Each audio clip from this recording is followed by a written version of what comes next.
Dear beautiful people, today I want to talk to you about the question that I often find in forums about spiritual topics or in general. It is the question on can we actually actively wake someone else up? And what does it mean? Well, first of all, if you speak about waking someone else up, you're speaking about a specific perspective. You are living in a certain perspective. Maybe that perspective is more expanded. Maybe you are able to integrate more into that perspective, but it's still a limited perspective. So, from your limited perspective, you might perceive yourself as more awake as someone else. But usually, when we have the desire of waking someone up, ego is involved. When it comes to action, any true action, that means any action that is in harmony with the universe, is in its essence effortless. So every time you struggle and you have to put an excessive effort into something, it means your ego is involved, and your ego tries to control the environment, tries to control beings that you meet. So if there is a desire for control, and control is always about fear, think about it.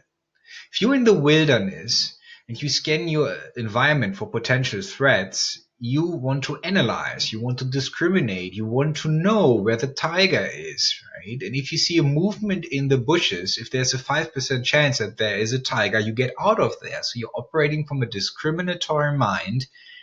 That, and the main goal of this discriminatory mind is the survival of the biological vehicle. So as long as you try to control your environment, you're operating from the brain. So you're operating from the discriminatory intelligence. But that means that in you there is a fear. For example, a lot of times you see people who might have had mystical insight or spiritual experience, and they fall back into an egoic state. They suddenly perceive themselves as victim to society or their surroundings. Now suddenly they want to actively wake others up. Now, when they start doing this, there is a hidden agenda. And the hidden agenda is your unconsciousness makes me uncomfortable. I am afraid you will exercise power over me. So I need to push you into a more awakened state. So as such, you treat me nicer. So as such, people like me have it easier. Well, if this is the hidden motivation, then you're not awake. Because if you're awake, you understand everything has its pace. Everything has its pace, its timing, its growth. There are cycles in nature. And the evolution as such is spiritual. So when people are still busy with identity, with ego, because they desire to experience being a person. And with being a person, they also desire the fears, the thrills, the disappointments. So when you try to take this away from them, it's like spoiling a movie. It's like walking into a cinema. Yeah, there's a much anticipated movie, and you're standing there in line and telling everyone what is the punchline. Well, this only leads to disconnect. You're spoiling the movie for others. This experience is a holographic movie. And many don't want to know yet that this is the case. They want to enjoy it, and they want to enjoy it on the basis of thinking that they're really in danger. When they attach to their biological vessels, to the physical experience, everything is very, very exciting. When you start expanding in awareness, at a certain point, you start detaching from the physical vehicle. So the experience is less severe. So, if you will, the extremes reduce. So, if someone is trapped in identity, the experience is like a sinus curve, right? They have their heights, they have their lows, and they go very far into the extremes. The more you grow in energy, in frequency, in awareness, it starts balancing itself out. Now, if you would reach the line, if there would be any curves, that would be death. Be death of the physical vehicle, right? But if we manifest a little bit, the swings are way less intense. We detach from those. We have the observing quality within us. So, waking others up is a form of violence. You know, there was a time where people who would advocate for a communist system think they were more awake than others. And suddenly they start imposing communism on everyone else. As long as you have a desire to be a missionary, as long as you have a desire to tell the true story, what you consider as the true story, you're not awake. There is a hidden fear. There's a hidden form of attachment. If I am attached to others waking up or not, then I'm scared of them. And I'm not allowing them to grow at the pace that they want to grow at. So obviously I'm in resistance. And then we do the thing that religions have done for ages. We bring the Bible, we bring the Quran. Yeah? Nobody asks for the Bible or the Quran. You just bring it to them. You don't ask for consent.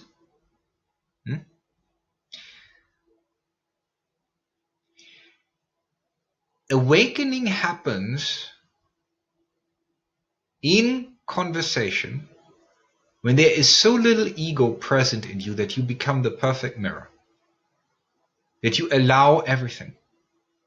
And when you allow everything, you will reflect the other person's tendencies and impulses, and they can watch themselves. I see this often in psychotherapy. If I have a client who is very, very unconscious, they're very uncomfortable sitting in front of a therapist. Especially when their ego starts sensing, oh, he sees me. He can see me. I cannot hide. So they start twisting on the chair, right?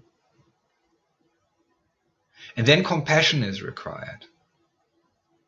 Because for these beings, they do not know that they're not the ego. They don't know it yet. To them, it's still something that they cannot grasp, experience. We can't grasp it either way because this would be an intellectual activity. We can directly experience it, but for those who have not experienced yet, they're very attached to the ego. There was an experiment a while back with chimpanzees. So they were being kept in cages in a zoo, and some activists tried to bring them back into the wild. So they brought them on a beautiful island, with jungle, and they opened the cages. The chimpanzees struggled to leave the cages because this was the known, this was the comfort zone. Even though unhappy, they were attached to it. Such is the same with human beings. They are attached to their identity. So they don't want to leave the cage yet. If you just pull them out of the cage, they're going to scream and run back into the cage. Instead, you let them explore at their pace. And not because you want them to wake up, because you support their curiosity. So, when we think that this experience here needs to be transformed into an idea that we have of the world, then we are considering violence. This is profound. Any type of belief that you had, that you try to project onto the world and shape the world into the form of this belief, is a form of violence. So when you're thinking you're awake, you're obviously not awake. Because you're still thinking.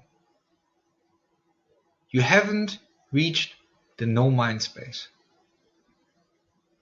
Because in the no mind space, there's no desire. There's nothing you need to add to yourself. There's nothing you need to change. In that no mind space, the timeless you is actualized, is realized. Your Christ nature, your Buddha nature is realized in that moment. And if that moment continues endlessly, you have maintained this state of awareness. Now, from that position where there are no needs, everything is allowed. You can allow because nothing endangers you. This is what you understand then. So as long as you have a desire to wake others up, you haven't reached that stage of desirelessness. That stage of needlessness where you realize yourself as complete and undying. And in fact, you've never been born and you never died. Just a change in experience. But the observer within you is always there. Once this is realized as a fact in your life, your desire to change others will go away.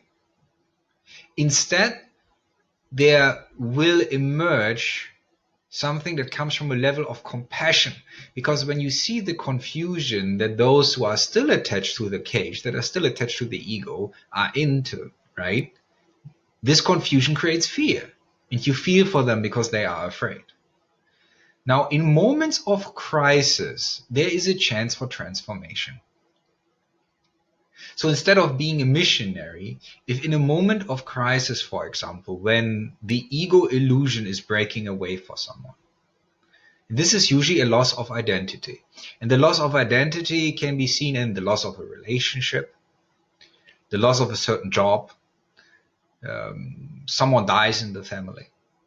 To make it even more clear, let's say there is someone who has been a world-class pianist. And let's say suddenly he gets arthritis and he can't move his fingers well anymore. He stops being a world-class pianist. So from that moment on, that ego is dead. The identity is dead. This leads to a huge crisis. Now, in that crisis, there is an opening to realize consciousness. There is a catalyst provided for awakening. But of course, there are two possibilities, two main directions to go. One is to become more awakened through detachment, through letting go of that desire, so not creating more suffering for oneself, or creating a new identity to be trapped in, so building a new cage. You can only leave the cage door open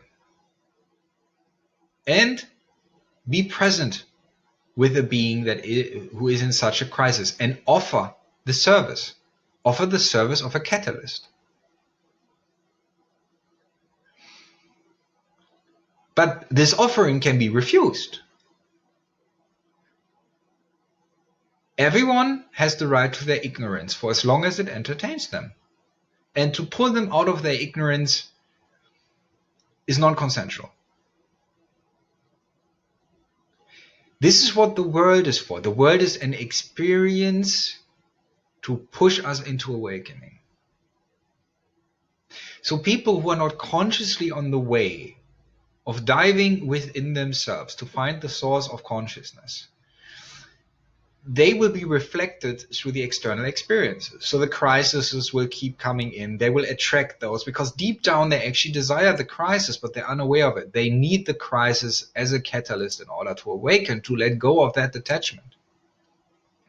Now, when you understand this, you become basically a delivery nurse. Yeah. If the baby of consciousness is being born, you assist in the process, but you don't get someone pregnant without their consent. That is a tremendous difference. Even the word therapist is basically just someone who guides you, if you truly understand it. Psychotherapy, psyche, the soul, so it's a soul guide.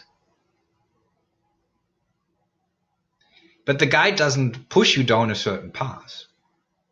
He just walks whatever path you go. And if someone gets lost, they can ask a question. And this is what the spiritual teachers do. They do not interfere with the game as such, but they offer advice when the service is being asked for. So, actively waking others up is an ego trip. Contemplate about that. Be well.